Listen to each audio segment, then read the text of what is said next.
Hi, my name is Courtney Pache. I'm your friendly neighborhood collections technician for the Human History Department at the Manitoba Museum, and we're back with more of our pop culture collection here right in storage. So I have pulled some very special pieces for you from the 1960s, the 1970s, and the 1980s. And if you stick around to the end, you just may see my dreams come true. A lot of the pop culture dolls and toys that we have in our collection don't necessarily have provenance of themselves. So for example, we don't have a lot of history about who they belonged to.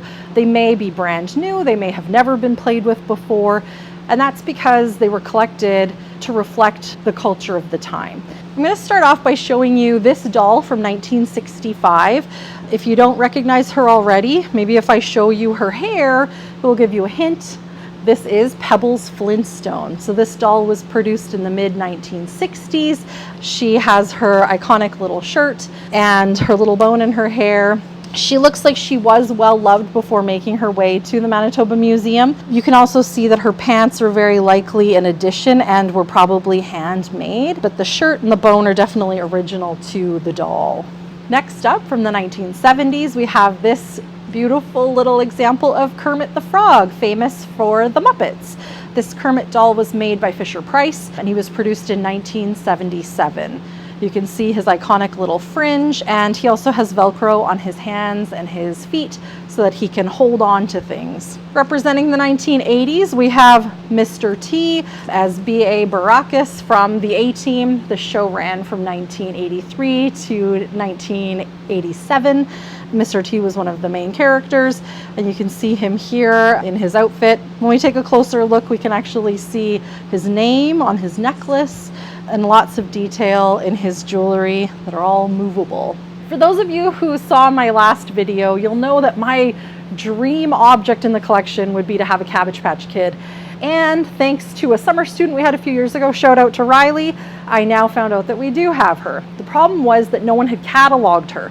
So when I searched throughout our database, I couldn't find anything. So scouring the shelves, I finally spotted my dream object.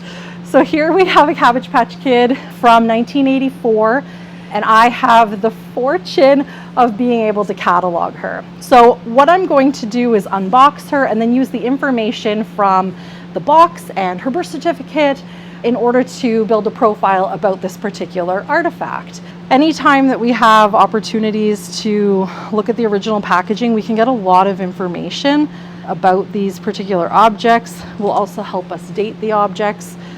Really nice because on the box it said 1984, so that will give us a clue of when she was released to the public. So someone did open this at some point because her birth certificate has been pulled out. And we see her name. Her name is Giselle Lotta. And her birthday is September 1st. So cute.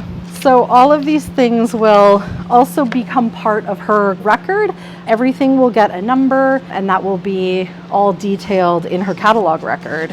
Don't mind me, because I'm gonna go and catalog her ASAP so that she can be part of our database. If you have any questions or if there's anything else that you wanna see, please feel free to pop it in the comments, and I'll see what I can show you next.